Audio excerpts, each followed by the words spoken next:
오늘도 주님의 말씀을 통해 하나님 나라를 누리는 복이 있기를 주님의 이름으로 축원합니다. 레위기 16장은 대속죄일에 대해서 말씀해주고 있는데요. 이제 1장부터 16장까지가 레위기의 전반부에 해당되고요. 그리고 17장부터 27장까지가 후반부예요. 그래서 전반부에서는 제사장 나라가 어떤 것인가를 말씀해 준다고 하면, 후반부는 거룩한 백성에 대해서 말씀해주고 있는 거죠. 그래서 제사장 나라의 마지막 가장 핵심으로 중요한 것으로 다루는 것이 바로 대속죄일이에요. 이 대속죄일뿐만 아니라 그들이 평상시에도 속죄제를 드렸지만 특별히 1년 중 한 날은 대속죄일, 그러니까 7월 10일, 유대력으로 7월 10일이에요. 우리 그 태양력으로 하면 이 7월은, 유대력의 7월은 우리의 9월과 10월 중 그쯤 되어져요. 그런데 이 유대력 7월 10일에는 대속죄일로 하나님께서 지키게 하셨어요. 29절에도 영원히 이 규례를 지킬지니라 말씀하시고, 31절에도 영원히 지킬 규례라 말씀하시죠. 그래서 영원히 지켜야 된다. 1년에 한 차례는 반드시 대속죄일로 지켜야 한다라는 거예요. 평상시에 드려지는 속죄제가 있음에도 불구하고 대속죄일을 정하여 영원히 지키게 한 것은 근본적인 우리의 그 죄인됨을 씻을 수 있는 날을 정하신 거죠. 평상시에 드려지는 속죄제는 우리가 살아가면서 짓게 되는 그런 죄를 속죄한다고 하면, 이 대속죄일은 어떻게 보면 근본적으로 죄인된 우리의 모든 죄를 씻는 것과도 같은 거예요. 그래서 그 죄사함을 통해 하나님의 백성으로 온전히 세워져 가는 것이고, 그렇게 백성으로 세워진 자가 이제 날마다 거룩한 삶을, 정결하고 구별된 삶을 살아가기를 힘쓰며, 그럼에도 부족하여 넘어지는 것은 속죄제를 드린 것이죠. 그래서 이 대속죄일은 어떻게 보면 하나님께서 이 레위기의 핵심으로 주신 것이다 그러했죠. 왜냐하면 하나님은 우리가 불의하다, 악하다 이것을 말하려고 하는 것이 아니라, 그런 우리가 어떻게 해야 구원받는가를 말씀해 주시는 거예요. 그렇기 때문에 애초부터 레위기의 시작은 무엇으로 시작되었어요? 제사로 시작되어졌죠.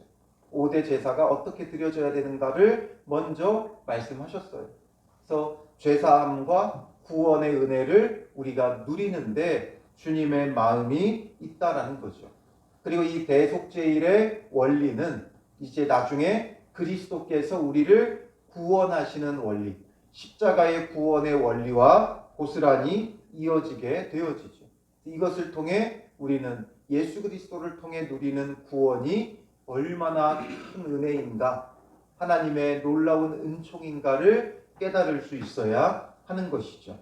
그래서 앞서서 1절부터 10절은 간략하게 어떻게 준비되어졌는가, 그 준비된 게 왜 되었는가를 말씀해 주었다면, 이제 오늘 본문은 그게 어떻게 실행되고 진행되어야 하는가를 보여주는 거예요. 그래서 11절에 보면 아론은 자기를 위한 속죄제의 수송아지를 드리되 자기와 집안을 위하여 속죄하고, 자기를 위한 그 속죄제 수송아지를 잡고, 먼저 자기를 위한 수송아지를 잡았어요. 먼저 대제사장을 위한 제물을 준비했고, 그 다음에 백성을 위한 제물을 준비했죠. 어제도 말씀드렸지만 먼저 자기를 위해 속죄해야 됐어요. 대제사장도 인간이었기 때문에 사람인 까닭에 불의함과 부족함이 있기에 먼저 자기를 위해 드려야 했던 것이죠. 그리고 그렇게 잡은 다음에 향로를 가져다가 여호와 앞 제단 위에서 피운 불을 그것에 채우고 제단의 불을 취해야 했어요.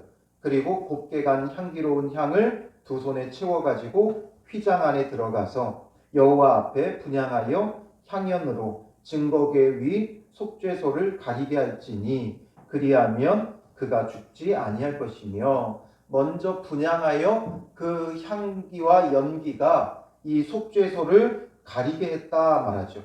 왜냐하면 죄인된 인간은 하나님을 볼 수 없어요. 보면 죽어요. 주님께서 임재하시기 때문에 그것을 본다는 것이 불가능하죠. 그래서 먼저 가리는 거예요. 그리고 또한 그것을 가림으로써 공의로운 심판의 법을 가리고 구속의 은총에 호소한다는 의미가 있어요. 하나님께서 우리를 가려주시지 않으면 하나님께서 공의로운 그 법으로 우리를 심판하여 멸할 수밖에 없기에 우리도 하나님을 못 보게 하고 하나님의 법이 우리 가운데 또한 미치지 못하도록 이 연기를 먼저 피운 거죠. 그 은혜예요. 하나님께서 올 수 있게 하시는 거죠. 그리고 나서 그는 또 수송아지의 피를 가져다가 손가락으로 속죄소 동쪽에 뿌리고 또 손가락으로 그 피를 속죄소 앞에 7번 뿌릴 것이며, 이제 피 뿌림이 진행되어지는 거죠. 속죄소의 동쪽은 바로 입구 쪽을 말하는 거예요. 동쪽에 입구를 두었기에 이제 성막의 입구도 동쪽이지만 성소의 입구도 동쪽이고 지성소의 입구도 동쪽이에요. 지성소와 성소를 가리는 그 휘장의 위치가 동쪽이 되는 거죠. 속죄소 안에서 본다면. 그래서 이 동쪽이라는 건 입구를 말하는 거죠. 입구 쪽에 뿌리고 그 앞에도 7번 뿌려요. 이것은 먼저 자기의 속죄를 위한 것이었고, 그 다음에 15절에 또 백성을 위한 속죄제의 염소를 잡아 그 피를 가지고 휘장 안에 들어가서 그 수송아지의 피를 행함같이 그 피로 행하여 속죄소 위와 속죄소 앞에 뿌릴지니, 이제 그 다음에는 백성의 죄를 위해 피를 뿌리는 거죠. 그리고 곧 이스라엘 자손의 부정과 그들의 범한 모든 죄로 말미암아 지성소를 위하여 속죄하고 또 그들의 부정한 중에 있는 회막을 위하여 그같이 할 것이요. 이제 지성소와 회막을 위해서도 속죄했어요. 왜냐하면 성막의 이 회막의 모든 기구가 결국에는 이스라엘 백성과 또 제사장과 대제사장과 접촉할 수밖에 없죠. 그러므로 죄인된 대제사장, 제사장, 또 사람들, 백성들이 그곳에 있는 것을 접촉하였으므로 그들의 그 죄가 그 가운데 묻었다고요. 그러므로 성막도 완전히 정결하고 정하게 하는 것도 필요했다라는 거죠. 그래서 그렇게 하는 동안에 17절에 그가 지성소에서 속죄하러 들어가서 자기와 그의 집안과 이스라엘 온 회중을 위하여 속죄하고 나오기까지는 누구든지 회막에 있지 못할 것이며, 그 누구도 회막 안에, 성막 안에 들어올 수 없었어요. 다 성막 밖에 있어야만 했던 거죠.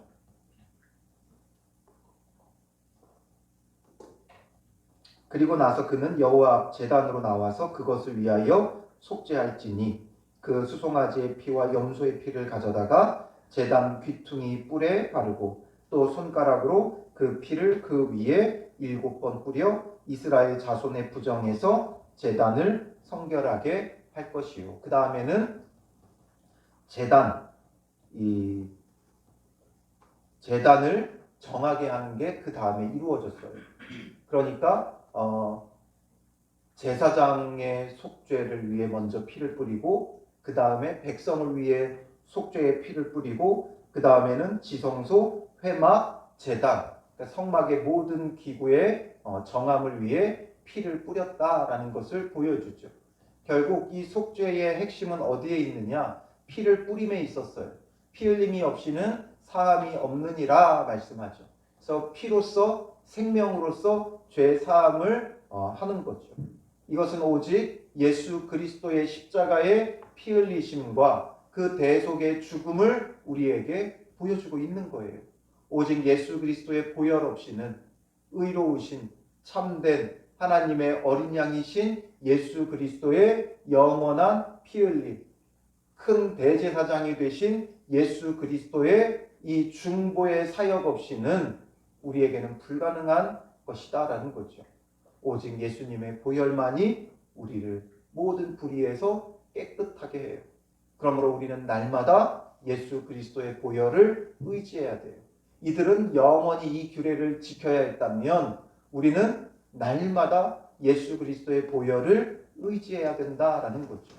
그 보혈을 의지하며 주의 은혜와 주의 구원을 사모하고 그것을 놓치지 말아야 한다라는 것이죠. 그래서 이렇게 피 뿌릴 때는 어떻게 하라 그랬어요?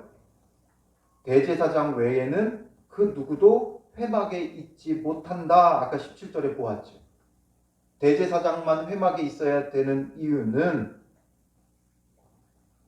하나님의 임재 가운데 부정한 어떤 인간도 범접할 수 없기 때문이고, 그 가운데 유일한 중보자는 대제사장 한 사람뿐이다라는 거예요. 오늘 우리에게도 우리는 감히 하나님 앞에 범접할 수 없는 죄인들이고, 오직 예수 그리스도만이 우리의 유일한 중보자 되신다라는 거죠. 그 중보자 되시는 예수 그리스도께서 우리에게 은혜를 베푸셔야, 구원의 은혜를 베푸셔야, 그 십자가 보혈의 은혜를 허락하셔야, 그 후에야 그의 보혈로 우리의 죄를 사하여 주셔야 우리가 주님 앞에 나아갈 수 있는 것이죠. 그리고 이제 그 다음에는 피 뿌려 죄 사함을 받았다면 모든 불의와 부정을 분리하고 제거해내는 과정이 이제 진행되어져요. 우리는 늘 죄사함의 은혜만 생각하는데, 죄사함을 받았으면 이제 우리 안에 남아있는 죄의 잔재를 완전히 분리하고 제거해내는 그 다음 작업이 반드시 필요해요. 진리의 말씀으로 바르게 세워야 하는 거죠. 그래서 등장하는 게 뭐예요? 아사셀 염소예요. 그래서 20절에 보면 그 지성소와 회막과 제단을 위하여 속죄하기를 마친 후에 살아있는 염소를 드리되, 제비를 뽑았죠. 두 염소 중에 하나는 여호와를 위하여, 하나는 아사셀을 위하여. 여호와를 위하여 뽑혔던 그 염소는 백성들의 속죄를 위해 잡아서 그 피를 이렇게 뿌렸던 거예요. 그리고 이제 살아있는 아사셀을 위하여라고 뽑힌 그 염소를 드리는 거죠. 아론은 그의 두 손으로 살아있는 염소의 머리에 안수하여, 이 안수를 통해 모든 죄를 이 염소에게 전가시키고, 그 모든 죄를 이제 어떻게 해요? 이스라엘의 자손의 모든 불의와 그 범한 모든 죄를 아뢰고, 그 죄를 염소의 머리에 두어 미리 정한 사람에게 맡겨 광야로 보낼지니, 염소가 그들의 모든 불의를 지고 접근하기 어려운 땅에 이르거든. 그때 이제 그는 그 염소를 광야에 놓을지니라. 어려운 땅, 접근하기 어려운 땅에 이제 보내는 거예요. 그래서 이제 모든 죄를 돌려보내는 거죠. 아사셀에게, 사탄에게 돌려보내는 것이고, 그 모든 것을 백성에게로부터 분리해내는 거예요. 철저히 그 모든 죄를 이 염소 머리 위에 두고 이것을 완전히 떠나보내는 거죠. 그래서 이제 백성 중에서, 회중 가운데서 그 죄가 분리되어 떠나가게 하는 거예요. 그 다음에 23절에 아론은 회막에 들어가서 지성소에 들어갈 때에 입었던 세마포 옷을 벗어 거기 두고 거룩한 곳에서 물로 그의 몸을 씻고 자기 옷을 입고 나와서 자기의 번제와 백성의 번제를 드려 자기와 백성을 위하여 속죄하고 속죄 제물에 기름을 제단에서 불사를 것이요 되어 있죠. 세마포 옷을 다 벗어두어요.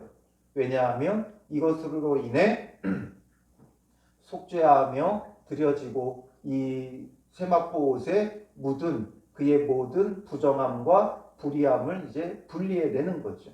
그래서 오염된 그 옷을 분리해내고, 그리고 이제 자기의 번제, 백성의 번제를 드려요. 번제는 헌신과 충성과 순종을 의미한다 그랬죠. 온전히 불태워 드리는 거예요. 그러므로 아사셀 염소를 통해 죄를 분리해냈다면 온전히 하나님 앞에 헌신하여 드리는 거예요. 헌신하여 드려진 자에게 정말 중요한 건 무엇인가? 모든 불의를 제거하는 거예요. 그래서 세마포 옷도 벗어두고 몸도 씻고 자기의 옷을 새롭게 입고 나와요. 그리고 25절에 가보면 속죄 제물의 기름을 제단에 불사를 것이요 염소를 아사셀에게 보낸 자는 그의 옷을 빨고 물로 그의 몸을 씻은 후에 진영에 들어갈 것이며, 이 사람도 이제 옷을 빨고 몸을 씻고 진영으로 들어가요. 이렇게 하는 건 그의 몸에 묻은 죄를 다 씻어내고 끊어낸다라는 거죠. 그러니까 죄의 분리의 과정이에요. 27절에 속죄제의 수송아지와 속죄제의 염소의 피를 성소로 들여다가 속죄하였은즉 그 가죽과 고기와 똥을 밖으로 내다가 불사를 것이요. 이제 남은 부속물들을 진영 밖에서 불살라요. 이것도 다 죄를 분리하고 불태운다, 이런 의미가 있죠. 그리고 불사른 자는 그의 옷을 빨고 물로 그의 몸을 씻은 후에 진영에 들어갈지니라. 이 사람도 불사르고 그 다음에 옷을 빨고 물로 몸을 씻고 진영으로 들어갈 수 있었다라는 거죠. 이 후반부는 속죄제가 드려진 다음에 그 이유는 전부 다 어떤 과정을 말하냐면 죄의 분리예요. 그래서 우리는 십자가의 보혈로 죄사함의 은혜를 받았다면 이제 물로 씻고 또 옷을 빨고 하는 것처럼 깨끗하게 모든 죄의 잔재를 우리의 삶에서 분리해내는 그런 과정이 필요하다라는 거죠. 죄사함 받았으니까 끝나는 게 아니에요. 죄사함 받고 또 범죄하고 죄사함 받고 반복되는 게 아니라 이 반복의 쇠사슬을 끊어야 돼요. 그래서 죄사함의 은혜를 받았으면 다시는 범죄하지 않도록 우리의 죄의 모든 것을 완전히 끊어내고 분리하고 떠나보내는 것이 중요하다라는 거죠. 우리는 늘 반쪽짜리만 해요. 회개했으니까 끝난 줄 아는데 회개한 이후에는 정결하고 정하게 세워지기 위해 불의하고 더러운 것들을 완전히 우리 삶에서 내보내는 이것이 필요하다라는 거죠. 그래서 날마다 주님 앞에서 거룩하게 살기 위해 그동안 우리가 지었던 죄들을 다시는 범죄하지 않기 위해 말씀을 붙잡고 기도하고 성령의 도우심을 구하며 철저히 거룩하게 세워져 가야 하는 것이죠. 그래서 이제 결론으로 말씀하세요. 너희는 영원히 이 규례를 지킬지니라. 일곱째 달 곧 그 달 10일에, 그러니까 유대력 7월 10일에 첫 번째로 너희는 스스로 괴롭게 하고, 스스로 괴롭게 한다는 것은 앞서서는 이제 제사장이 진행해야 되는 것이었다면 이제 이 이유는 백성들이 하는 거예요. 스스로 괴롭게 한다는 건 금식에 대한 그들의 문학적인 표현이죠. 그러니까 이때는 이들이 꼭 금식했어요. 그리고 두 번째로 아무 일도 하지 말되 본토인이든지 너희 중에 거류하는 거류민이든지 그리하라. 아무 일도 하지 말아라. 그 안식일의 규례를 다시 한번 말씀하시는 거예요. 금식과 안식을 갖는 날이 되어져야 한다라는 거죠. 이날에 너희를 위하여 속죄하여 너희를 정결하게 하리니 너희의 모든 죄에서 너희가 여호와 앞에 정결하리라. 여호와께서 속죄하시겠다라는 거예요. 이날에. 그리고 여호와 앞에 정결하다고 하나님께서 인정해 주시겠다라는 거죠. 그러니 이는 너희에게 안식일 중에 안식일인즉, 이 대속죄일이 안식일 중에 안식일이다. 정말 참된 안식이다라는 거죠. 바로 이렇게 죄사함의 은혜를 받는 날이 진정한 안식이에요. 죄사함이 안식이지 일하지 않는 게 안식이 아니죠. 그래서 진정한 안식은 무엇인가? 죄사함이에요. 죄에 얽매여 고통받는 우리를 그 죄를 끊어내고 죄사함을 받게 하는 이것이 참된 안식이다라는 거죠.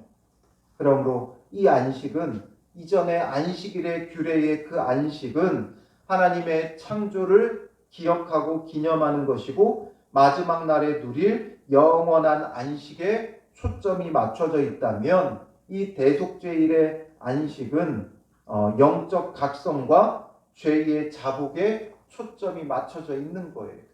진정한 안식, 이것이 이날에 이루어진다라는 거죠. 그러니 너희는 스스로 괴롭게 할지니 영원히 지킬 규례라. 스스로 괴롭게 하지만 이것이 결국에는 뭐라는 거예요? 참된 안식이다라는 거죠. 모든 죄의 욕심과 정욕과 이 모든 것을 끊어내는 거예요.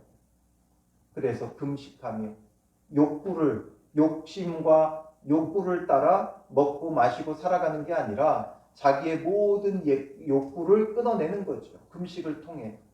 그래서 그 욕구를 끊어내고 주님 안에서 안식하는 거예요. 일하지도 않고 먹지도 않고 스스로 괴롭게 하지만 오히려 이것이 참된 안식이 되는 이유는 바로 죄 사함의 은혜가 있기 때문에 그래요. 죄 사함의 은혜가 있으면 어떤 고통도 어떤 괴로움도 우리를 억누르지 못해요. 어떤 고통 가운데도 스스로 괴롭게 하는데도 안식일 중에 안식일이다라는 거죠. 어떤 고통 속에서도 죄 사함의 은혜가 있으면 우리는 참된 안식을 누린다 이거죠. 이 안식이 없으면 이스라엘 백성이 철저히 안식일의 규례를 지키는 게 의미가 없어요. 그래서 예수님께서 이 땅에 오셨을 때 안식일날 참된 안식, 죄 사함의 은혜 가운데 그들이 안식할 수 있도록 안식일날 오히려 더 많은 일을 하신 거예요. 주님께서 일하셔야 우리에게는 안식이 있는 거예요. 주님이 일하시지 않으면 우리에게는 안식을 누릴 수 없죠. 그러니 그 어떤 것보다 예수님께서 안식일날 많은 일들을 하신 이유는 참된 안식, 죄사함의 안식. 너희가 일하지 않는다고 안식을 누리고 있느냐? 너희가 그렇게 너희의 머리를 써가며 철저히 지킨 안식을 통해 안식하고 있느냐? 여전히 고통스럽고 괴롭지 않느냐? 그러니 예수 그리스도께서 주시는 참된 안식, 죄사함의 은혜를 베풀어 주신 거예요. 그래서 우리가 누려야 되는 안식은 다른 데 있는 것이 아니라 예수 그리스도를 통해 누리는 죄 사함과 거룩하게 세워져 가는 것. 거룩하게 세워져 가는 데는 고통이 따라요. 스스로 괴롭게 해야 돼요. 금식이라는 표현을 왜 스스로 괴롭게 한다고 했겠어요? 죄를 끊어내려면 금식뿐만 아니라 스스로 괴로움이 필요해요. 죄를 짓지 않으려면 얼마나 괴롭습니까? 그러나 그 금식을 통해, 그 스스로 괴롭게 함을 통해 단순히 먹지 않는 금식이 아니라 죄의 금식이죠. 죄를 완전히 끊어내야 돼요. 그러려면 스스로 괴롭게 해야 돼요. 나의 욕심과 정욕을 제어해야 되고 나의 감정을 통제해야 돼요. 그러려면 힘들겠죠. 괴롭겠죠. 그러나 그것을 통해 참된 안식을 누린다고요. 예수 그리스도를 중심에 모시고 그를 힘입고 그로 옷 입고 그의 보혈로 죄사함의 은혜를 받으며 정결하게 살아가려고 몸부림치는 그 괴로움이 이 대속죄일에 스스로 괴롭게 하는 금식 속에 담겨 있는 거예요. 죄사함 받고 그 죄를 끊어내는 스스로 괴롭게 함을 통해 우리는 오히려 참된 안식을 누린다라는 거죠. 그리고 이제 이후에 32절부터 34절은 이것을 영원히 지키라는 거예요. 그래서 지금 아론으로 지목되어 있었던 대제사장의 직분이 기름 부음 받고 위임되어 자기의 아버지를 대신하여 제사장의 직분을 행하는 제사장은 속죄하되 세마포 옷, 곧 거룩한 옷을 입고 지성소를 속죄하며 회막과 제단을 속죄하고 또 제사장들과 백성의 회중을 위하여 속죄할지니 이는 너희가 영원히 지킬 규례라. 이스라엘 자손의 모든 죄를 위하여 1년에 한 번 속죄할 것이니라. 그러니까 대를 이어서 위임받고 아버지를 대신하여 제사장의 직분을 행하는 제사장, 이가 누구예요? 대제사장이죠. 그래서 대제사장이 대대로 이어져 가며 이것을 영원히 1년에 한 차례 지키고 속죄하라는 거죠. 그리고 아론이 여호와께서 모세에게 명령하신 대로 행하니라. 이렇게 전반부의 내용이 끝나요. 대속죄일이 매년 1년 한 차례 영원히 지켜져야 한다라는 거죠. 결국 이 모든 것이 그리스도의 속죄 사역을 말하는 것이고, 그리고 오늘 우리에게 명하는 것은 너희는 스스로 괴롭게 하라는 거예요. 그것이 안식일 중에 안식일이다. 죄사함의 은혜 가운데 다시는 죄를 짓지 않기 위해서 스스로를 괴롭게 해야 한다라는 거죠. 그러면 오히려 안식일 중에 안식 중에 안식, 참된 안식을 누린다 말씀하시는 거예요. 그러므로 오늘 하루도 우리가 여러 가지 세상에서 살아가며 죄가 우리를 유혹하고 또 죄가 우리를 넘어뜨리려고 하나 예수 그리스도의 보혈의 은혜로 죄사함 받고 구원받은 하나님의 백성으로 제사장 나라로서 우리가 거룩하게 살아가기를 힘써야 한다는 거죠. 거룩하게 살아가기를 힘쓰는 것이 스스로 괴롭게 하는 것이지만 안식 중에 안식이 되는 거예요. 오늘 우리가 주님 안에서 참된 안식을 누리는, 죄를 우리의 삶 속에서 깨끗하게 분리해내는 그런 거룩한 하루가 되시기를 주님의 이름으로 축원합니다. 기도하겠습니다. 살아계신 아버지 하나님, 우리를 구원하기 원하시는 주님, 죄 가운데서 우리를 구원하기 위하여 전적인 주님의 은혜로 구원의 은혜를 베푸시는 하나님이신 것을 보게 됩니다. 예수 그리스도가 오시기 전까지 속죄의 제사로 대속죄일로 그의 백성을 구원하여 오셨고 이제 이 모든 것을 온전하고 완전하게 성취하신 예수 그리스도를 통해 우리를 구원하기 원하시는 주님, 우리가 예수 그리스도를 믿고 그 마음에 영접하여 싸우니 예수 그리스도의 보혈이 우리의 온 몸과 온 영혼에 핏부림 받은 자 되었음을 믿고 고백합니다. 주의 죄사함의 은혜를 입었사오니 이제는 우리가 다시는 범죄치 않고 거룩하고 정결하게 살아가는 믿음의 사람들 되게 하여 주시고, 그러므로 다시는 범죄치 않기 위해 우리의 불의함과 부정함과 죄의 잠재들을, 욕심과 정욕을 완전히 끊어내고 내보내는 믿음의 사람들 되게 하여 주시옵소서. 아사셀 염소를 광야로 떠나보내듯이 우리의 모든 불의함과 죄악들을 다 떠나보낼 수 있는 믿음의 사람들 되게 하여 주시옵소서. 다시는 범죄치 않기 위하여 스스로 괴롭게 하게 되겠지만 주님, 우리가 이 괴로움을, 이 고통을 두려워하지 말게 하시고 우리가 스스로 괴롭게 하고 모든 죄를 우리에게서 떠나보내므로 주님이 주시는 안식일 중에 안식일, 참된 안식이 우리의 삶 속에 임하게 하여 주시옵소서. 죄를 끊어내는 고통은 있지만, 괴로움은 있지만, 그러나 이를 통해 누리는 영원한 참된 안식이 우리 안에 주어지는 복된 은혜를 허락하여 주시옵소서. 이 안식을 사모하는 자들 되게 하시고 사모함으로 오늘 하루도 스스로를 괴롭게 하는 복된 믿음의 사람들 되게 하여 주실 줄 믿사오며 예수님의 이름으로 기도합니다. 아멘.